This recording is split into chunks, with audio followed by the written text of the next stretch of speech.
আসসালামু আলাইকুম রহমতুল্লাহ। স্কুল ৩৬০ সফটওয়্যারের মাধ্যমে যে কোনো পরীক্ষার অ্যাডমিট কার্ড কিভাবে বের করবেন।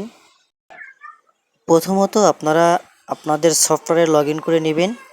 তারপর মেনু বার থেকে আমার দেখা ভিডিওটা অনুসরণ করুন, আশা করি সব পেরে যাবে।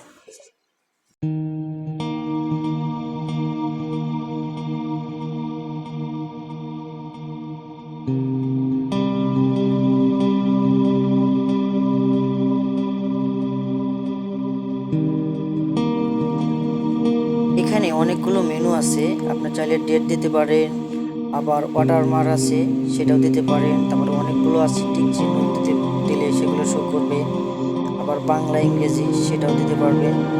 আবার একক ছাত্র দিতে পারবেন, অল ছাত্র দিতে পারবেন। আর স্টাইলে এসে অনেকগুলো ফন্ট ছোট বড় বিভিন্ন ধরনের সাইজ করতে পারবেন। আপনার পছন্দ মতো করে লাস্টে ভিউ দিয়ে দেবেন।